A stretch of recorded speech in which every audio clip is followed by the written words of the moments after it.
नमस्कार। हम प्रियंका राय लोक गायिका आप सबके एगो भोजपुरी झूमर सुनावे जात बानी। त रउआ सब ए झूमर के सुनी और शेयर भी करब और हमार चैनल के सब्सक्राइब कइल मत भुलाइब। आई झूमर सुनी आप सब।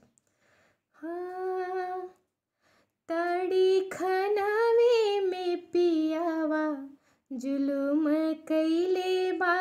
तड़ी खनावे में पियावा जुलुम कइले बा।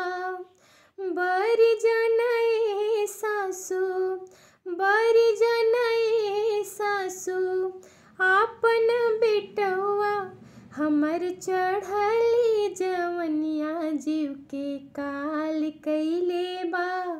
हमर चढ़ली जवनिया जीव के काल कइले बा। तड़ी खनावे में पियावा जुलुम कइले बा। धन्यवाद आप सबके।